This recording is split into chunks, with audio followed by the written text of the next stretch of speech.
Selamat pagi, Bapak dan Ibu di kelas Service of Excellence Sangkuriang Maritim Hotel Institute. Hari ini kita akan lanjutkan bahasan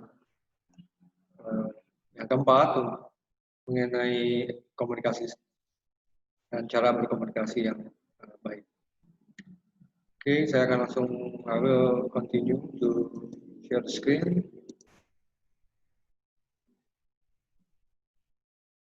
Saya berharap Bapak Ibu dalam kondisi yang baik dan sehat hari ini. Dan terima kasih sudah menonton video yang sudah saya share di grup.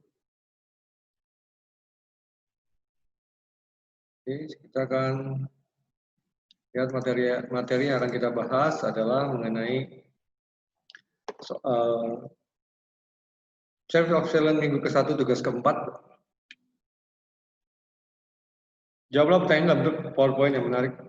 Berkomunikasi sangatlah penting dalam Service of Excellence. Jelaskan cara komunikasi yang efektif menurut Anda dan apa tujuan dari komunikasi yang efektif. Oke, akan saya jelaskan. Dalam service kita tahu bahwa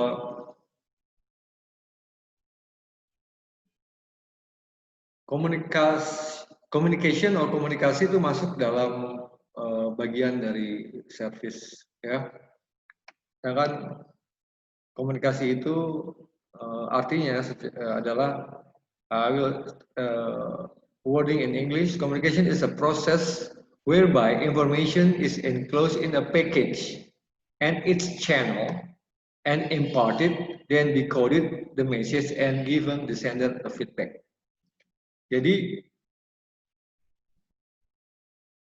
secara harafiahnya adalah proses berita yang disampaikan oleh pemberi berita atau sender yang berisi sebuah konten atau enclosed in package melalui media. Di sini ada kata channel, ya, dan imparted artinya disampaikan dan dianalisa atau decode, dimengerti oleh yang menerimanya dan memberikan feedback, atau merespon dari apa yang sudah disampaikan. Tujuannya adalah berita yang diterima, dipahami, dan dimengerti dengan baik. Oke, kita bisa lihat gambar di sini, ya, bahwa ada sender, ada receiver atau responder. Di sini ada message atau pesan yang disampaikan dan ada feedback, merespon. Ya, barulah terbentuk makna dari kata communication, ya, atau komunikasi. Yang penting juga adalah bahwa seorang sender atau pemberi berita itu harus memiliki kemampuan dalam mempersiapkan materi yang akan disampaikan atau kontennya apa. Jadi sehingga penerima berita itu akan memahaminya dengan baik.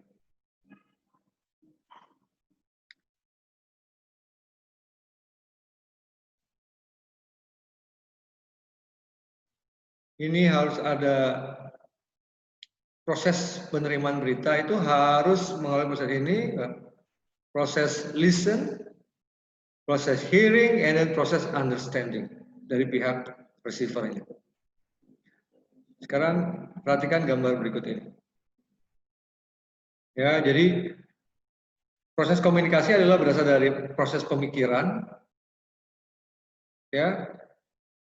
Ada proses berpikirnya, ada proses mendengarnya, ada proses pembicaraan, ada proses nonverbal juga. Artinya komunikasi itu bisa melalui dua cara. Artinya speaking atau non-speaking atau non-verbal, verbal atau non-verbal. Dan ada proses berpikir dan proses mendengarkan atau menerima berita.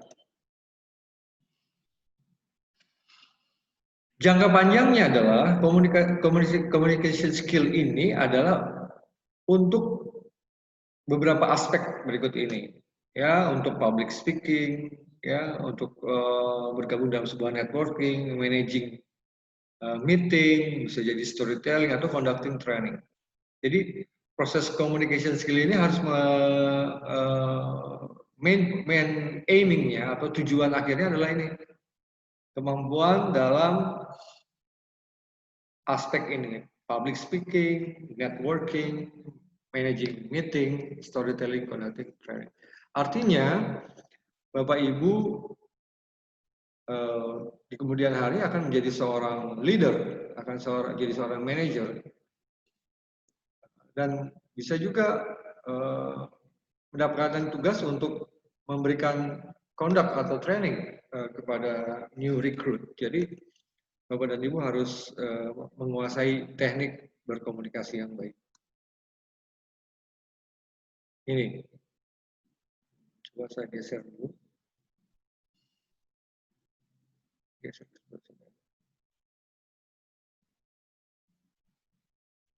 Oke. Di sini ada gambar mengenai how people communicate actually, bagaimana cara orang menyampaikan, berkomunikasi atau menyampaikan ide atau pendapat. Jadi bahwa individu-individu ini punya kemampuan dalam menyampaikan berita. Semua orang punya kemampuan untuk menyampaikan berkomunikasi. Hanya mungkin ada beberapa orang yang tidak. Biasanya kendalanya disebabkan karena mungkin dari kemampuan tidak bisa bicara atau mendengar dari lahir, itu juga bisa menghambat ya proses berkomunikasi, atau kurangnya pengetahuan mengenai apa yang akan disampaikan. Jadi ada baiknya dengan teknologi sekarang yang lebih maju, Bapak Ibu bisa mengeksplor dulu, ya, mencarinya di Google atau di YouTube atau di platform lain yang bisa memudahkan Bapak Ibu untuk menyampaikan ide atau gagasan. Di sini jelas bahwa setiap individu itu harus berbicara berdasarkan fakta, ya, dan berbicara berdasarkan rencana, berbicara berdasarkan ide, akan menimbulkan strategi, ya, dan akan meningkatkan teamwork dan productivity ujungnya. Kenapa productivity dan strategi ini menempati titik yang lebih tinggi dari yang di bawah ini?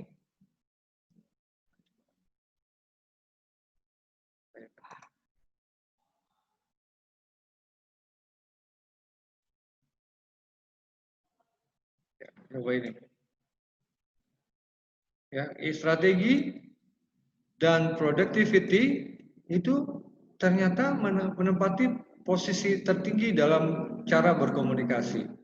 Sedangkan ide, rencana, dan fakta, fact itu menempati posisi dasar, sebenarnya menjadikan basic. Jadi ada baiknya dalam sebuah industri, terutama dalam kondisi kerja, ide, rencana, dan fakta atau keadaan yang sebenarnya itu merupakan satu pola pemikiran untuk berkomunikasi dalam meningkatkan ini, teamwork dan people. Ya, setelah itu baru akan ada productivity dan strategi. Jadi ini productivity dan strategi ini akan berlaku lurus. Kenapa saya sampaikan seperti ini? Dalam hotel operation lah saya sampaikan. Apabila komunikasi antar departemen tidak lancar, biasanya terjadi gap, biasanya terjadi kendala-kendala, biasanya memberikan juga suasana yang tidak nyaman, baik dari pihak satu dan pihak lainnya. Jadi karena apa? Tidak adanya tercipta ini, tidak tercipta ini, teamworknya tidak ada. Ya, ketika teamwork tidak ada, biasanya ini nggak ada, productivity nggak ada, ini juga tidak ada. Ya, kalau teamwork teamwork itu tidak tercipta karena komunikasi yang tidak baik, ini productivity dan strategi tidak akan ada. Oke. Seperti itu. Jadi jelas Bapak Ibu betapa pentingnya untuk berkomunikasi. Ya.